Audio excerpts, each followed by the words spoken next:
Hello friends, hope all of you are fine. Today we are going to deal with the chapter from Flamingo, that is the interview written by Christopher Sylvester. ज़्यादातर बच्चों को ये लगा होगा कि ये chapter important नहीं है या फिर समझ में नहीं आया है, क्योंकि कुछ ऐसी चीज़ें थी जो ऐसा लग रहा था कि जैसे बोर कर रही हैं, सिर के ऊपर से निकल रही हैं।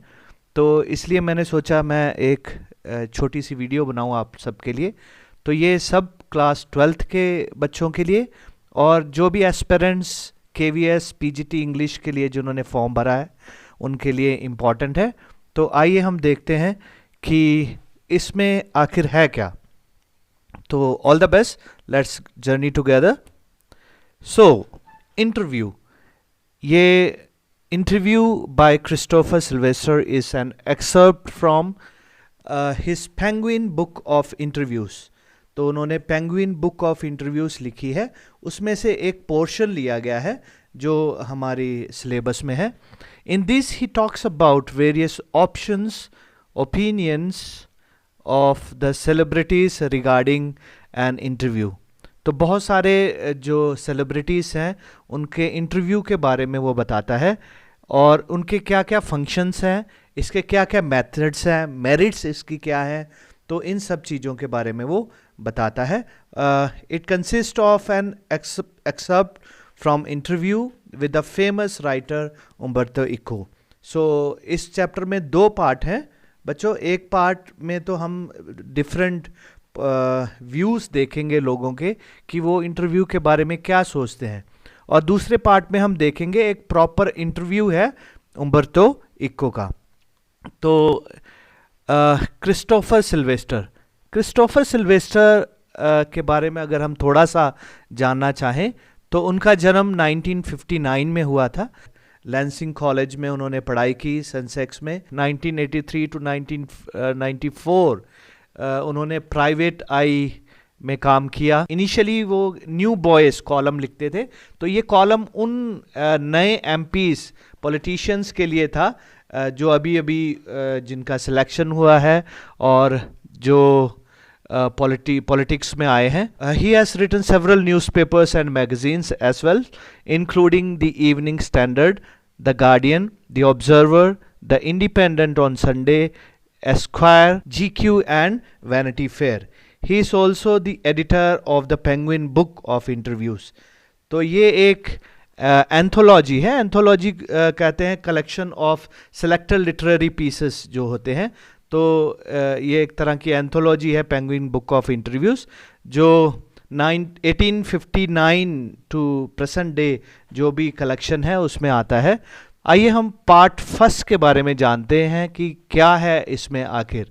तो सबसे पहले अगर हम बात करें तो आपने देखा होगा कि टीवी पर बहुत सारे लोगों के इंटरव्यू आते हैं और कुछ लोग बड़े खुश होकर बार बार सुर्खियों में रहना चाहते हैं, इंटरव्यू देते हैं, और कुछ ऐसे काम करते हैं जिसकी वजह से लोग उनकी तरफ आकर्षित हों, बार बार मीडिया उनकी तरफ जाए। तो ये किन का काम है इंटरव्यू लेना? तो इंटरव्यू लेना पत्रकारिता है, जर्नलिज्म है। तो जो रिपोर्टर्स हैं वो जाकर कुछ लोगों का इंटरव्यू या तो शेड्यूल्ड होता है या फिर रैंडमली लोग जाकर इंटरव्यू ले लेते हैं। तो क्या है? अ फॉर्म और अ पार्ट ऑफ जर्नलिज्म है। तो इसके बारे में जो पॉजिटिव ओपिनियंस हैं लोगों के वो क्या है? फर्स्ट हम देखते हैं, it is a source of truth. अगर हम किसी के बारे में कोई धारणा बनाते हैं, किसी के बारे में सोचते हैं, तो लोग हमसे आकर कहेंगे अरे वो ऐसा है वैसा है, लेकिन अगर हम सीधे ही जाकर उस व्यक्ति से बात कर लें तो हमें पता चल जाएगा कि वो कैसा है। तो इसलिए किसी के बारे में गलत धारणा ना बनाकर सीधा उससे जाकर व्यक्ति से बात करें तो हमें पता चलता है कि आखिर सच्चाई क्या है। So therefore it is a source of truth. और हर एक व्यक्ति इंटरव्यू नहीं ले सकता। किस तरह से क्वेश्चंस फ्रेम करने हैं, किस तरह से लोगों से बात करनी है, पूछना है। तो देयरफॉर तो ये एक बहुत बड़ी कला है जो लोगों से हम इंटरव्यू लेते हैं, और जो लोग ये इंटरव्यू लेते हैं उनको ये दे हैव लर्नड इट। कुछ लोगों का नेगेटिव ओपिनियंस है इसके बारे में। तो ये क्या कहते हैं? It is intrusion into private life. तो एक हमारे प्राइवेट लाइफ में ये सेंधमारी करती है। सेंधमारी मतलब जो चीज़ हम डिस्क्लोज नहीं करना चाहते हैं उसके बारे में भी कई बार लोग पूछ लेते हैं, तो शायद फ्लो में आकर या किसी तरह से लोग अपनी बात कर देते हैं और बाद में उनको ट्रोल किया जाता है और बाद में वही चीज़ें ऐसे बन जाती हैं कि know people start talking about.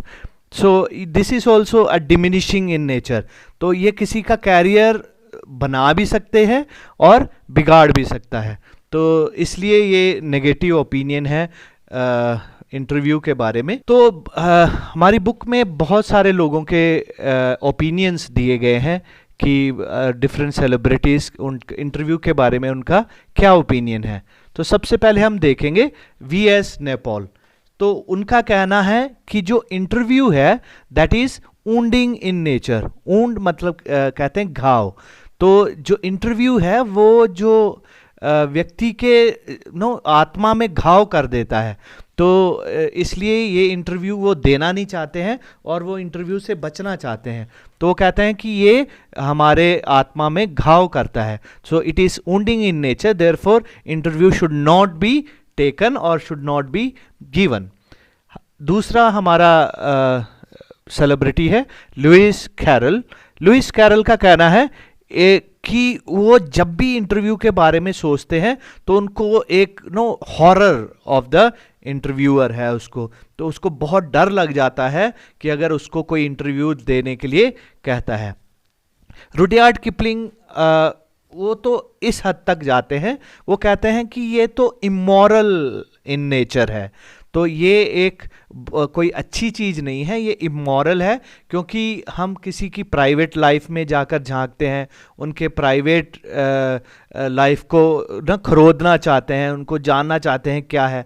तो इसलिए वो कहते हैं ये इमोरल है, हमें किसी के प्राइवेट लाइफ में इंटरफेयर नहीं करना चाहिए। फिर हमारे H.G. वेल्स हैं, वो कहते हैं इट इज़ एन ऑर्डल। ऑर्डल कहते हैं अ वेरी अनप्लेजेंट और डिफरेंट एक्सपीरियंस। तो वो कहते हैं कि ये बहुत अच्छा एक्सपीरियंस नहीं है, तो इसलिए इंटरव्यू नहीं देना चाहिए और नहीं लेना चाहिए। सॉल बिलो वो कहते हैं it is thumb prints on the wind pipe. ये इस तरह से है कि आपके गले को किसी ने दबा दिया हो और आपको सांस ना आ रही हो। तो विंड पाइप जो है आपका गले में गला है, उसको उसके ऊपर किसी ने अंगूठा रख दिया हो, तो आप ना सांस छोड़ पा रहे हैं ना ले पा रहे हैं। तो ये इस तरह से हॉरर क्रिएट करते हैं इंटरव्यू के बारे में। तो ये स्पेशली 5 लोग हैं जिनके बारे में चैप्टर में दिया गया है। तो हमें ज़्यादा पढ़ने की ज़रूरत नहीं है, बस इनके जो पॉइंट हैं उनको अगर हम ध्यान में रखें तो अगर ऐसा कोई क्वेश्चन आता है तो हम बता सकते हैं कि कौन सेलिब्रिटी जो है किस बारे में बात करता है। प्रिमिटिव लोग जो हैं, पुराने ज़माने में उनके फोटोग्राफी के लिए भी अलग ख्याल थे, अलग व्यूज़ थे। तो उनके अनुसार अगर कहें कि अगर किसी की अगर फ़ोटो खींच ली जाती है या फिर किसी की पिक्चर बना दी जाती है तो उससे क्या होता है, taking away the soul of the person. तो अगर कोई किसी की फ़ोटो खींचता है मानो वो उसकी आत्मा ही चुरा लेता है। तो इसलिए लोग अपनी फ़ोटो नहीं खिंचवाते थे, नहीं बनवाते थे। तो ये पुराने लोगों की मान्यता है। तो स्टेटस ऑफ इंटरव्यूअर क्या होता है, तो जो इंटरव्यू लेता है वो पावरफुल एंड इन्फ्लुएंशियल पर्सन होता है। तो वो बहुत ही या तो प्रसिद्ध पत्रकार होगा कोई, तो जो आपका इंटरव्यू लेता है, बड़े बड़े नेताओं का इंटरव्यू लेता है, या फिर एक्टर एक्ट्रेसेस का इंटरव्यू लेता है, या जो भी फेमस हो जाता है उसका इंटरव्यू लिया जाता है। अब पार्ट 2 में हम देखेंगे कि पार्ट 2 में क्या है। It is interview between Mukund, journalist है from the Hindu newspaper, and Umberto Eco. वो कौन है, एक प्रोफेसर हैं, कहाँ पर, university of Bologna in Italy. तो कुछ मेन पॉइंट्स हम देख लेते हैं क्या है। तो उम्बर्तो इको सबसे पहले known for ideas on semiotics. Semiotics कहते हैं symbols, and symbols जिनको हम कहते हैं उसके ऊपर अपना ideas देते हैं. So literary interpretation, medieval aesthetics. तो वो मिडिवल एस्थेटिक्स ब्यूटी को कहते हैं. उन्होंने लिटरेरी फिक्शंस भी लिखे हैं, एकेडमिक टेक्स्ट लिखे हैं, एसेस लिखे हैं, चिल्ड्रंस बुक्स लिखी हैं, न्यूज़पेपर में आर्टिकल्स लिखे हैं. तो वो क्या कहना चाहते हैं कि empty spaces between pieces of work. तो वो फ्री टाइम जब उनके पास होता है तब वो अपने कोई भी चीज़ लिखते हैं. तो इसलिए लोग उनसे सोचते हैं कि शायद वो फुल टाइम बैठकर लिखते रहते हैं, लेकिन वो फर्स्ट लाइन ही आप पढ़ेंगे तो कहता है I write on novels on Sundays. तो संडेज मतलब हॉलीडे फ्री टाइम. तो जब इंटरव्यूअर उनके पास जाता है तो कहता है जब मैं तुम्हारा वेट कर रहा था तो इस वेट के बीच में, तुम्हारे आने के बीच में मैंने एक आर्टिकल लिख दिया. तो मैं अपना टाइम जो फ्री टाइम है उसको यूटिलाइज कर लिखता हूँ. तो उनके बहुत सारे काम हैं जो बहुत फेमस हुए. उनमें से था द नेम ऑफ द रोज. तो ये उन्होंने एक सीरियस नॉवल लिखी है, लेकिन लिखी कब है? फ्री टाइम में. तो ये डिटेक्टिव एंड मेटाफिजिक्स है, इसमें थियोलॉजी है, मिडिवल हिस्ट्री है.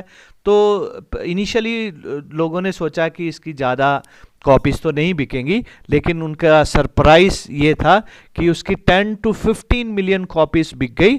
और जब उनसे पूछा गया कि ये सब कैसे हुआ तो उन्होंने कहा ये no success of this book is a just mystery for him. Okay, so let us sum up the whole thing what it is. So the lesson begins with the introduction to the interview as the complaints of journalism since it is invention, which was little over 130 years ago. According to the author, it is not very surprising that people have very distinct opinions about the usage of interview. Some think of it its highest form, whereas some people can't stand being interviewed. तो कुछ लोग कहते हैं कि बहुत highest form है, लेकिन कुछ लोग इंटरव्यूअर्स के सामने टिक नहीं पाते हैं. An interview leaves a lasting impression, and according to an old saying, when perceptions are made about a certain person, original identity of his soul gets stolen. तो जब लोग ना परसेप्शन बना लेते हैं किसी से बात करने से पहले कि वो ऐसा होगा वैसा होगा, तो उसकी ऑलरेडी उसकी soul it is being stolen, उसकी आत्मा को चुरा लेते हैं. So famous celebrities, writers and artist have been heard criticising interviewers. तो वो इंटरव्यूअर्स को क्रिटिसाइज करते हैं, उनकी आलोचना करते हैं कि इंटरव्यू नहीं लेना चाहिए. सो रुडयार्ड किपलिंग्स, उनकी वाइफ उनका अपनी डायरी में लिखती है कि Boston was ruined by 2 reporters. तो जब भी वो किसी रिपोर्टर को देखते हैं तो उनका पूरा दिन खराब हो जाता है. वो सोचते हैं कि कहीं वो उनके पास आकर इंटरव्यू ना ले लें. Kipling considers interviewing N assault, a crime that should attract punishment. तो किपलिंग कहते हैं कि ये असॉल्ट है, किसी की निंदा है, क्राइम है, और उसके लिए लोगों को सजा मिलनी चाहिए जो इंटरव्यू लेते हैं. He believes that a responsible man would never ask और give an interview. So there is an excerpt from the interview between, second part में हम देखेंगे, between Mukund from the Hindu newspaper and Umberto Eco. तो ऐसी चीज़ें वो लिखते हैं तो जिससे लोगों को पसंद आती हैं. सो इट रिफ्लेक्ट्स इस इंटरेस्ट. तो लोग उसको नॉवलिस्ट कहते हैं, लेकिन वो ऐसा नहीं सोचता है क्योंकि वो अपना फ्री टाइम में ही ऐसा करता है. कहता है कि हमारे लाइफ के बीच में एम्प्टी स्पेसेस हैं, तो अगर हम उनको फिल कर लें तो हम कोई भी चीज़ अचीव कर सकते हैं. तो इसलिए वो अपने खाली टाइम पे क्या करता है, वो नॉवेल्स लिखता है. Empty spaces in atoms and the universe. तो उस गैप को फिल करने के लिए वो लिखता है. So talking about his novel, he mentions that it is easy to read, detective aspect है, मेटाफिजिक्स है, थियोलॉजी है, मिडिवियल हिस्ट्री है, तो इसलिए शायद लोगों को पसंद आती है। तो उसने इतने सालों में कभी इतनी बड़ी सक्सेस नहीं देखी, मिस्ट्री है। So thank you very much. So this is all about interview. All the best.